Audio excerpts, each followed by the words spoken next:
শুরু হচ্ছে অন্ধকারের দরজা খুলে যাওয়ার মুহূর্ত।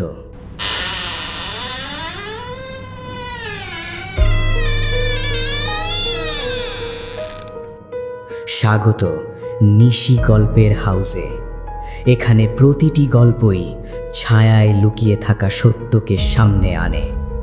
আলো নিভিয়ে দিন, দরজা বন্ধ করুন, কারণ গল্প শুরু হচ্ছে এখনই।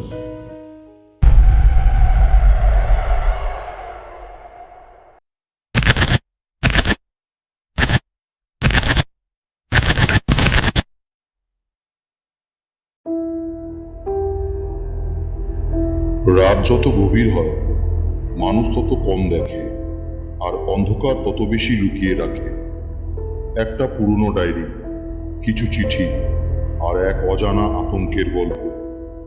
1897 সালে ব্রাম স্টোকার যে কাহিনী লিখেছিলেন, সেটা শুধু গল্প নয়, এটা এক অদ্ভুত সাক্ষ্য একটি অমর সত্তার অস্তিত্বের। দূরের এক দেশ থেকে এক অদৃশ্য ছায়া ধীরে ধীরে ঢুকে পড়ে সভ্যতার মধ্যে, কাউকে না জানিয়ে, কাউকে সতর্ক না করে। আজকের এই পর্বে আমরা খুলতে চলেছি সেই অন্ধকার ইতিহাসের পাতা। আপনি শুনছেন ড্রাকুলা। গল্প পাঠে আমি বুবাই। তবে গল্প শুরু হচ্ছে এখন।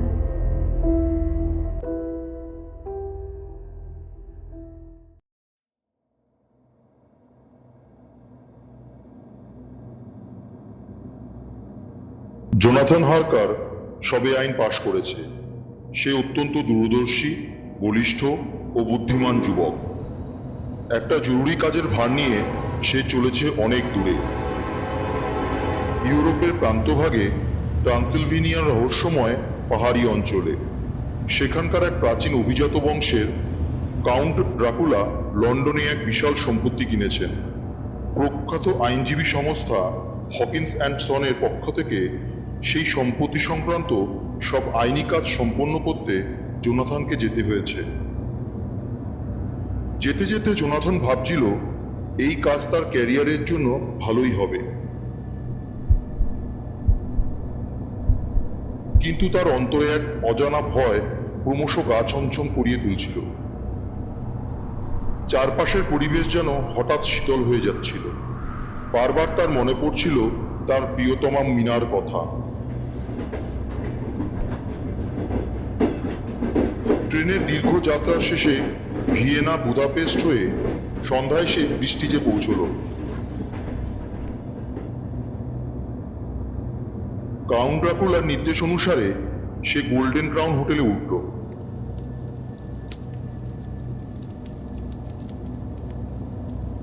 পরদিন ভোরেই তার কাউন্টের প্রাসাদে যাওয়ার কথা। কিন্তু আশ্চর্যের বিষয়, জোনাথন যখন ড্রাকুলার প্রাসাদে যাবে বলল, হোটেলের সবাই কেমন যেন আতঙ্কিত হয়ে উঠল।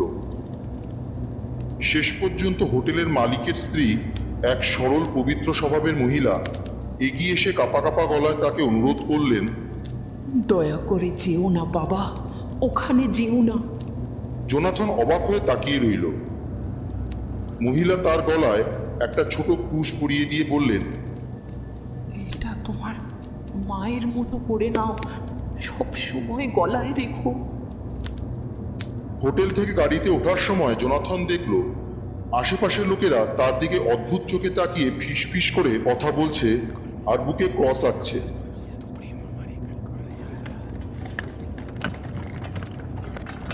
গাড়ি যখন চলতে শুরু করলো, সহযাত্রীরাও কেমন এক অস্বস্তিকর দৃষ্টিতে তার দিকে তাকিয়েছিল। গাড়িটা যেন কিসের ভয়ে অস্বাভাবিক দ্রুত ছুটছিল।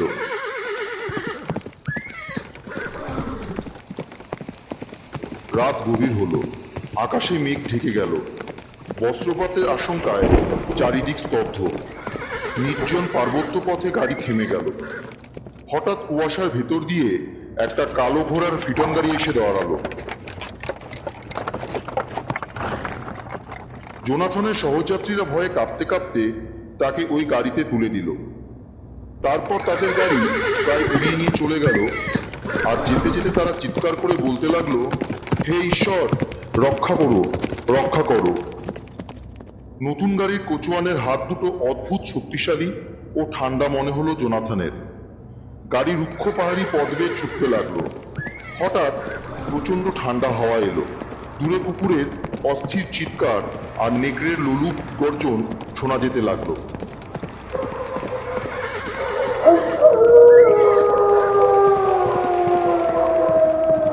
বাতাসের সনসনানি আর হিমেল ঠান্ডায় জোনাথনের শরীর অসাড় হয়ে আসছিল।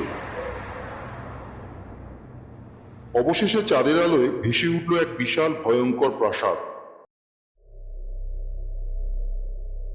উঁচু গিরিশিখরের উপর দাঁড়িয়ে থাকা সেই প্রাসাদকে দেখে মনে হচ্ছিল যেন কোনো অপ্রাকৃত রহস্যময় জগতের দুর্গ।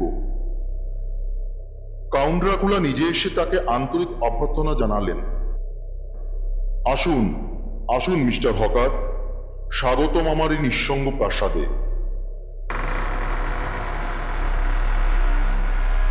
তিনি জোনাথনকে এক সুন্দর আলোকিত উঁচু ঘরে নিয়ে গেলেন।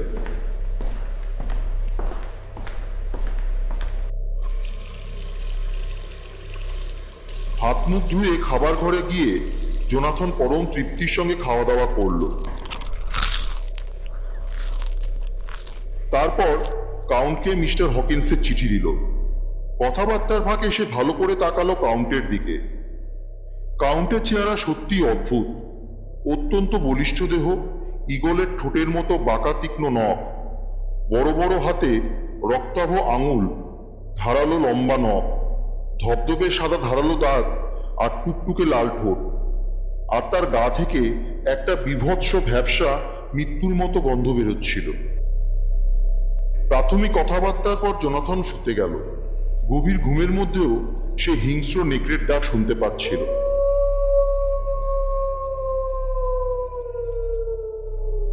পরদিন সকালে জোনাথন দেখল কাউন্ট নেই।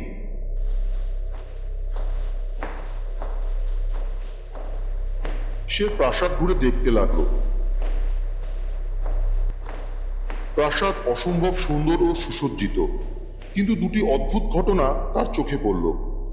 কোথাও একজন চাকর বাকর নেই এবং কোথাও একটি আয়না নেই।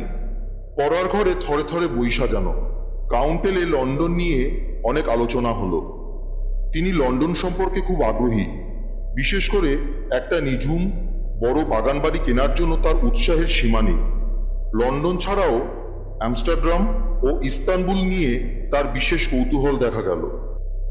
কিন্তু জোনাথনের মনের অস্বস্তি আর আতঙ্ক ক্রমশ বাড়ছিল। একদিন সে নিজের ছোট আয়নায় দাড়ি কামাতে গিয়ে দেখল পিছন থেকে কাউন্ট এসে তার কাঁধে হাত রাখলেন। কিন্তু আশ্চর্যের ব্যাপার, আয়নায় কাউন্টের কোনো প্রতিবিম্ব পড়ল না। জোনাথন চমকে উঠতেই তার গাল কেটে গেল। রক্তের ফোঁটা গড়িয়ে পড়ল তার গাল বেয়ে। কাউন্ট হঠাৎ হিংস্র দৃষ্টিতে তাকালেন। তার চোখে আগুন জ্বলে উঠল। তিনি জোনাথনের গলা চেপে ধরে মুখটা তার কাছে নিয়ে এলেন, কিন্তু গলায় ঝুলন্ত ক্রসের হাত লাগতেই তিনি সরে গেলেন। তারপর শান্ত হয়ে আয়নাটা ছুঁড়ে ফেলে দিয়ে বললেন, এই জন্যই তোমার ক্ষত হয়েছে। জোনাথন বুঝতে পারছিল এই প্রাসাদ আসলে এক বিশাল কারাগার। বাইরে যাওয়ার সব দরজায় তালা, বেরোনোর কোনো পথ নেই। আরো ভয়ঙ্কর ঘটনা ঘটতে লাগলো কিছুদিন পরে। গভীর রাতে জোনাথন দেখল কাউন্ট তার ঘরের জানলা দিয়ে বেরিয়ে বিশাল খাড়া দেওয়াল বেয়ে নেমে যাচ্ছেন।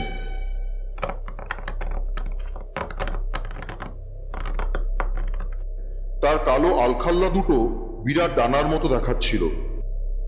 পরে আরেকদিন সে দেখল কাউন্ট যেন এক বিশাল বাদুড় হয়ে উড়ে যাচ্ছে।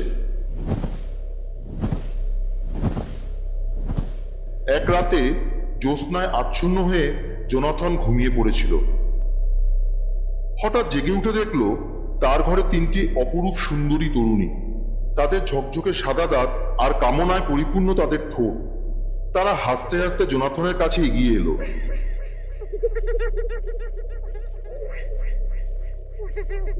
মিনার কথা মনে থাকা সত্ত্বেও জোনাথনের মনে এক অদ্ভুত লোভ জাগলো। সবচেয়ে সুন্দরী মেয়েটি তার উপর ঝুঁকে পড়ল। তার নিঃশ্বাস তার গায়ে লাগছিল। জোনাথন কেমন যেন আচ্ছন্ন হয়ে যাচ্ছিল। মেয়েটির তীক্ষ্ণ দাঁত তার গলায় নামতে শুরু করতেই হঠাৎ ক্রুদ্ধ কাউন্ট এসে হাজির। তিনি প্রচণ্ড রাগে মেয়েটির ঘাড় ধরে সরিয়ে দিলেন। তার চোখ লাল, দাঁত কিরমির করছে। তিনি গর্জে উঠলেন, সাহস তো কম নয়, এ লোকটা আমার, তোমাদের জন্য এখনো সময় হয়নি। একজন মেয়ে জিজ্ঞাসা করল, আজ রাতে আমাদের জন্য কিছু আনেননি? কাউন্ট একটা ব্যাগ ছুড়ে দিলেন। ব্যাগের ভেতর থেকে জোনাথন স্পষ্ট শুনতে পেল এক শিশুর কান্না। মেয়েরা ব্যাগ নিয়ে জানলা দিয়ে ধোয়ার মতো মিলিয়ে গেল। জোনাথন আর সহ্য করতে পারল না। সে অজ্ঞান হয়ে লুটিয়ে পড়ল মাটিতে। ভয়ঙ্কর আতঙ্কে জোনাথনের প্রতিদিন কাটছিল। অলৌকিক ভয়াবহতা তাকে ক্রমশ উন্মাদের দিকে ঠেলে দিচ্ছিল। মুক্তির কোনো পথই যেন আর অবশিষ্ট ছিল না। একদিন কাউন্ট ড্রাকুলা এসে তাকে 3টি চিঠি দেখালেন। প্রথম চিঠিতে লেখা ছিল জোনাথন শীঘ্রই বাড়ির উদ্দেশ্যে রওনা হবে। দ্বিতীয়টিতে যাত্রা শুরু করার খবর, আর তৃতীয়টিতে প্রাসাদ থেকে বৃষ্টি যে পৌঁছানোর সংবাদ। প্রতিটি চিঠিতে 7 দিন অন্তর তারিখ দেওয়া। জোনাথন বুঝতে পারল এগুলো তার মৃত্যুর আগাম ঘোষণা। কাউন্ট চাইছেন লন্ডনে কেউ যেন সন্দেহ না করে। একদিন প্রাসাদের প্রাঙ্গণে একদল জিপসিকে দেখে জোনাথন দ্রুত 2টি চিঠি লিখে ফেলল। একটি মিনাকে, অন্যটি মিস্টার হকিন্সকে। সে ওপর থেকে চিঠি দুটো ফেলে দিয়ে ইশারায় ডাকে দেওয়ার অনুরোধ জানালো। কিন্তু কিছুক্ষণ পরেই কালো মুখে শয়তানি হাসি আর জ্বলন্ত চোখে কাউন্ট চিঠি দুটো নিয়ে এলেন। তারপর জোনাথনের সামনে সেগুলো ছিঁড়ে টুকরো টুকরো করে ফেললেন। এক রাতে জোনাথন প্রাসাদের অলিন্দের জানালার ধারে বসেছিল। হঠাৎ চাঁদের আলোয় ভাসমান অজস্র সূক্ষ্ম ধূলিকণা দেখতে পেল। সেই কণাগুলো নর্তকীর ছন্দে নেচে বেড়াচ্ছিল। এক অদ্ভুত মাদকতাময় দৃশ্য। দূরে কুকুরের হিংস্র চিৎকার ভেসে আসছিল।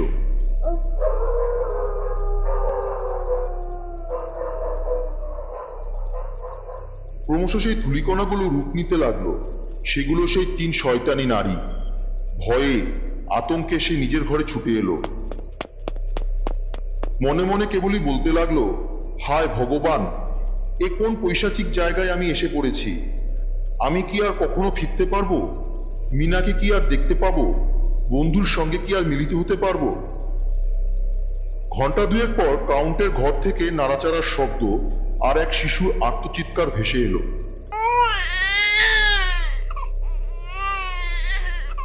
তারপর নেমে এলো এক ভয়ানক স্তব্ধতা। শিশুটিকে বাঁচাতে জোনাথন ছুটে গেল, কিন্তু দরজা বাইরে থেকে বন্ধ।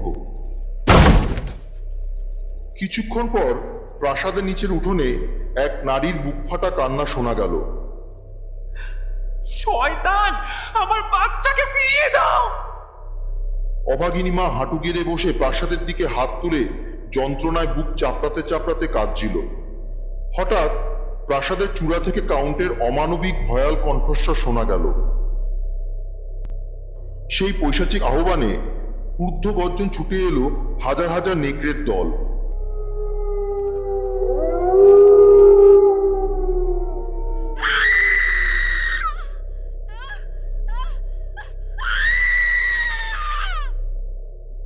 অল্পক্ষণের মধ্যেই মায়ের কণ্ঠস্বর চিরতরে স্তব্ধ হয়ে গেল। নেকড়েরা জিভ চেটে চেটে চলে গেল। জোনাথনের মনে হলো সন্তানহারা এই মায়ের পরিণতি হয়তো ভালো। জোনাথন এখন মুক্তির জন্য ব্যাকুল ও উন্মত্ত। সে প্রতিজ্ঞা করল এই পিশাচের হাতে সে মরবে না, তাকে বাঁচতেই হবে। সে লক্ষ্য করল এখানে সব অশুভ ঘটনা ঘটে শুধু রাত্রিবেলায়। দিনের বেলা কাউন্টকে কখনো দেখা যায় না। সে ভাবতে লাগলো কাউন্টের মতো জানলা গলে নামা যায় কিনা, কিন্তু নিচের দিকে তাকাতেই মাথা ঘুরে গেল। 1000 ফুট খাড়াই খাদ, সেখান দিয়ে নামার চেষ্টা মানে নিশ্চিত মৃত্যু। সব দরজায় তালা দেওয়া, চাবি চাই।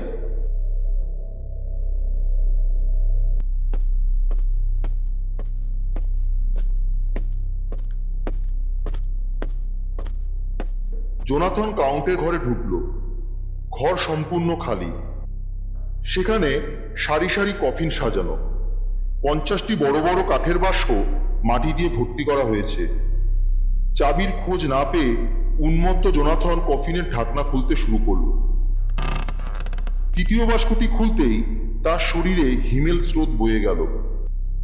জোনাথন দেখল কাউন্ট শুয়ে আছেন, চোখ দুটো খোলা কিন্তু নিথর, কালে রক্তের উত্তাপ, ঠোঁট দুটো টকটকে লাল।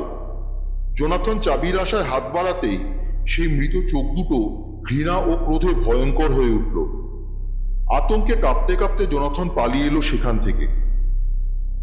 আরেকদিন, যেদিন তার মৃত্যু ঘনিয়ে এসেছে বলে মনে হচ্ছিল, জোনাথন রাতে স্পষ্ট শুনল কাউন্ট 3 পিশাচকে বলছে, কাল তোমরা তাকে পাবে, তার রক্ত তোমাদের।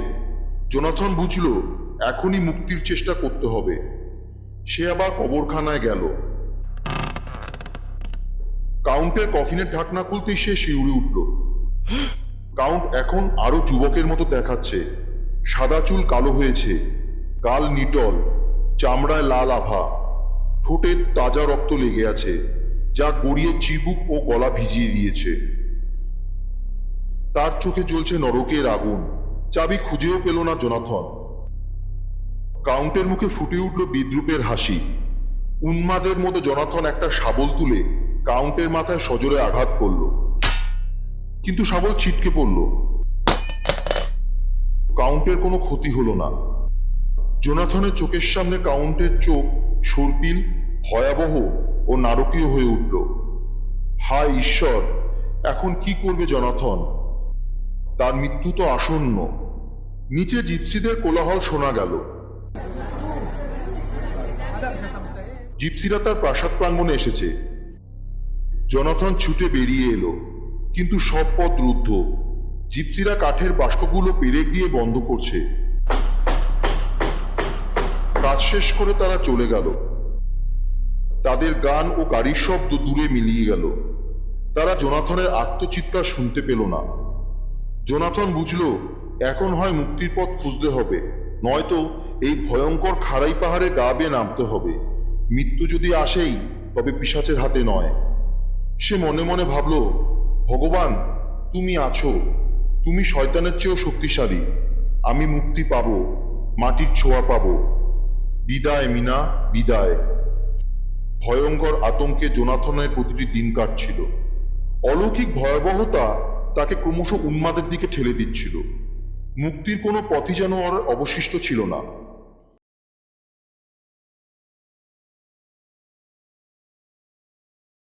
ইংল্যান্ডের উপকূলীয় শহর হুইটবিতে কুমারী লুসি ওয়েস্টার্নরা থাকে।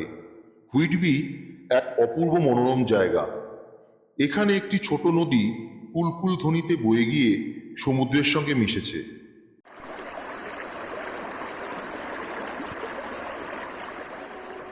মোহনার কাছে সেতুর উপর দাঁড়ালে চারিদিকে দৃশ্য যেন ছবির মতো লাগে। সবুজ উপত্যকা, পুরনো শহরের ছবির মতো বাড়িগুলো, মাঝখানে একটি প্রাচীন গির্জা এবং তার পাশেই সমাধিক্ষেত্র। সব মিলিয়ে এক অদ্ভুত শান্ত ও রহস্যময় পরিবেশ। দূরে সমুদ্রের মাঝখান থেকে উঁচু খাড়া পাহাড় মাথা তুলে দাঁড়িয়ে আছে। ঝড়ের রাতে সমুদ্রের জাহাজ ডুবলে সেই পাহাড়ের বয়া থেকে বিষাদময় ঘণ্টাধ্বনি ভেসে আসে। লুসির আমন্ত্রণে তার প্রিয় বান্ধবী মিনামুর হুইটবিতে বেড়াতে এসেছে। লুসির সঙ্গে শীঘ্রই বিয়ে হবে আর্থার হোমউডের। লুসির আরও 2 ঘনিষ্ঠ বন্ধু, তরুণ মনোরোগ বিশেষজ্ঞ ডাক্তার জন সেওয়ার্ড এবং প্রাণচঞ্চল উচ্ছল আমেরিকান যুবক কুইন্সি মরিস, দুজনেই লুসিকে প্রাণ দিয়ে ভালোবাসে। লুসি ও মিনা রাতে একসঙ্গে শুয়ে নিজেদের হৃদয়ের কথা খুলে বলে। লুসি আর্থারের প্রেমের গল্প শোনায়। তার চোখে উজ্জ্বল আনন্দ, কিন্তু মিনার মনে এক অদ্ভুত অশান্তি। জোনাথনের কোনো সংবাদ নেই। সে জানে জোনাথন তাকে ছাড়া একদিনও চিঠি না লিখে থাকতে পারে না। তাহলে কি হয়েছে তার? এর মধ্যে হুইটবিতে এক অস্বাভাবিক ঘটনা ঘটল। দিনের বেলা প্রকৃতি ছিল একেবারে শান্ত, কিন্তু রাত হতেই সমুদ্র হঠাৎ প্রচণ্ড আলোড়িত হয়ে উঠল। অকল্পনীয় দ্রুতগতিতে এক ঝড় এসে সবকিছু তছনছ করে দিল। সমুদ্র যেন সর্বগ্রাসী দৈত্যের রূপ ধারণ করল। গিরিশৃঙ্গকে উপড়ে ফেলবে, তটভূমিকে খান খান করে দেবে মনে হচ্ছিল। তারপর হঠাৎ ঝড় থেমে গেল। সকালে দেখা গেল একটি রাশিয়ান জাহাজ ডেমিটার চড়ায় আটকে আছে। জাহাজে কোনো জীবিত মানুষ নেই, শুধু ইঞ্জিন ঘরে ক্যাপ্টেনের মৃতদেহ পাওয়া গেল। তার মুখ ছিল অবর্ণনীয় আতঙ্কের ছাপ। জাহাজের লগবুকে ক্যাপ্টেন লিখে গিয়েছেন তার অভিজ্ঞতার কাহিনী। আমরা 50টি মাটি ভর্তি বড় বড় কাঠের বাস্ক নিয়ে আসছিলাম। কয়েকদিন পর থেকেই নাবিকদের মধ্যে অদ্ভুত চাঞ্চল্য দেখা দেয়। সবাই বলতে শুরু করে জাহাজে কোনো অলৌকিক ভয়ঙ্কর কিছু আছে। একে একে নাবিকেরা হারিয়ে যেতে থাকে। শেষে আমি আর আমার সহকারী ছাড়া কেউ বেঁচে ছিল না। সহকারী একদিন বাস্কগুলো ঢাকনা খুলে দেখতে গিয়ে রক্ত জল করা চিৎকার করে ছুটে আসে, বাঁচাও বাঁচাও, আমি তাকে দেখেছি, তার রহস্য জেনে ফেলেছি, সমুদ্র ছাড়া আর কেউ আমাকে বাঁচাতে পারবে না বলে সে সমুদ্রে ঝাঁপ দেয়। আমিও তাকে দেখেছি, কিন্তু আমি পরাজয় স্বীকার করব না। যদি মরতেই হয় বীরের মতো মরব। বীর ক্যাপ্টেনকে সম্মানের সঙ্গে সমাহিত করা হলো।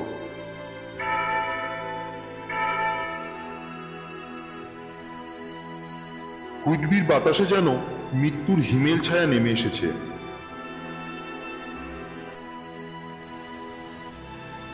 মিনা লুসির ঘরে তার সঙ্গে শুয়ে থাকে। এক রাতে হঠাৎ ঘুম ভেঙে মিনা দেখল লুসির বিছানা খালি, ঘরে নেই, সারা বাড়িতেও নেই, বাইরের দরজা খোলা। মিনা বাইরে বেরিয়ে এলো। চাঁদের আলোয় চারিদিক ভেসে যাচ্ছে। সে ছুটে গেল সমাধিক্ষেত্রের দিকে। সেখানে গির্জার বেদির উপর লুসি শুয়ে আছে, আর তার উপর ঝুঁকে আছে এক কালো ছায়ামূর্তি। মিনা চিৎকার করে উঠল, লুসি, লুসি! ছায়ামূর্তি মুখ তুলল। মিনা দেখল তার মুখ সাদা, চোখ দুটো লাল আগুনের মতো জ্বলছে। মিনা ছুটে যেতেই ছায়াটি মিলিয়ে গেল। লুসি অচেতনের মতো পড়ে আছে, তার ঠোঁট আধখোলা, নিঃশ্বাস দ্রুত, শরীর ঠান্ডায় কাঁপছে, গলায় ছোট্ট দুটো পিন ফোটার মতো দাগ। মিনা কোনো মতে তাকে ঘরে নিয়ে এলো। কিন্তু আশ্চর্যজনকভাবে সকালে লুসি উঠে পড়ল সে ভালো আছে, বরং আগের চেয়ে আরো সুন্দর ও সতেজ দেখাচ্ছিল তাকে।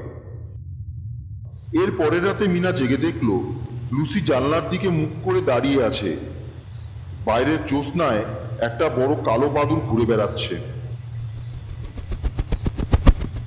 পরের দিনগুলোতে লুসি দিন দিন কেমন যেন ম্লান ও শীর্ণ হয়ে যেতে লাগলো। তার গলার ক্ষত বড় হচ্ছিল। লুসির মাও অসুস্থ। এদিকে মিনা জোনাথনের জরুরি খবর পেয়ে হুইটবি ছেড়ে চলে গেল। লুসির ভাবি স্বামী আর্থার তার এই জীর্ণ শীর্ণ চেহারা আর সহ্য করতে পারছিল না। সে ডাক্তার জন সেওয়ার্ডকে ডেকে সব বলল। ডাক্তার সেওয়ার্ড ব্যাপারটাকে জটিল মনে করে তার শিক্ষক, বিখ্যাত চিকিৎসক ও রহস্যময় রোগ বিশেষজ্ঞ অধ্যাপক আব্রাহাম ভ্যান হেলসিংকে চিঠি লিখলেন। ডক্টর ভ্যান হেলসিং এসে লুসিকে দেখলেন। তার মুখ গম্ভীর হয়ে গেল। তিনি এক গুরুতর ও ভয়ঙ্কর কিছু আশঙ্কা করছেন। তিনি ডক্টর সেওয়ার্ডকে দায়িত্ব দিয়ে বললেন, প্রতিদিন আমাকে লুসির খবর দাও। কয়েকদিনের মধ্যেই লুসির অবস্থা আরো খারাপ হয়ে গেল। খবর পেয়ে ডাক্তার ভ্যান হেলসিং তড়িঘড়ি ছুটে এলেন। লুসিকে তখন দেখাচ্ছিল যেন অনেক দিনের মৃতদেহ।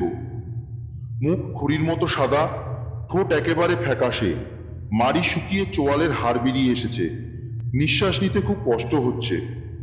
ডক্টর ভ্যান হেলসিং বিবর্ণ মুখে বললেন, এখনই ওকে রক্ত দিতে হবে। আর্থার তখন উপস্থিত ছিল। সে নিজের রক্ত দিল। ধীরে ধীরে লুসির মুখে রক্তিমাভা ফিরে এলো, কিন্তু তার গলার দাগগুলো দেখে ডক্টর ভ্যান হেলসিং অত্যন্ত চিন্তিত হয়ে পড়লেন। পরপর দুরাত ডক্টর সেওয়ার্ড সারাক্ষণ জেগে লুসিকে পাহারা দিলেন, কিন্তু তৃতীয় রাতে অত্যাধিক ক্লান্তিতে তিনি ঘুমিয়ে পড়লেন।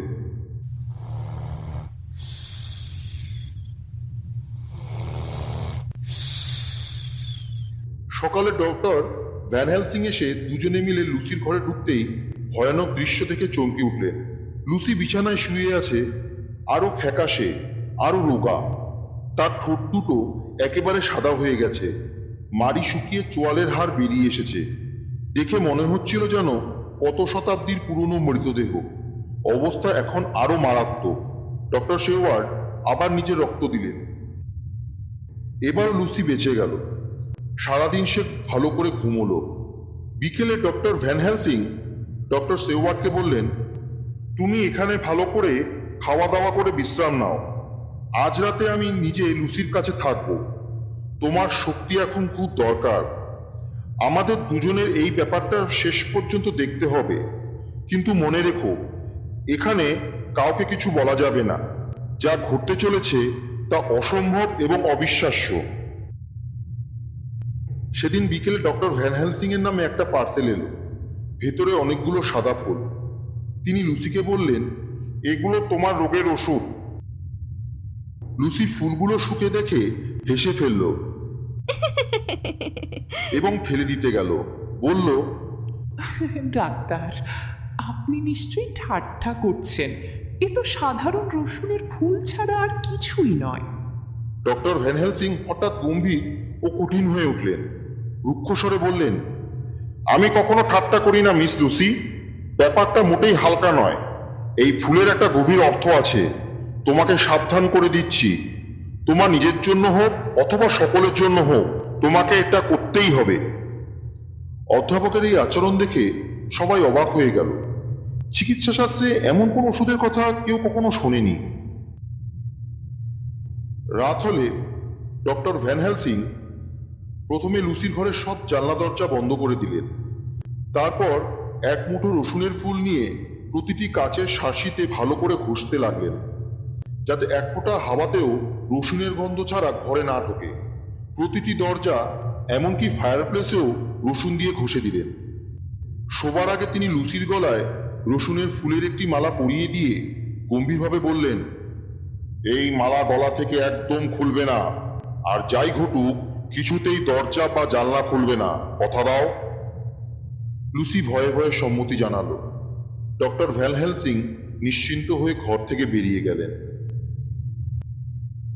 গল্পের পরবর্তী অংশ আগামী সপ্তাহে ঠিক এই সময়, এই দিনে। ততদিন ভালো থাকবেন। শুভরাত্রি।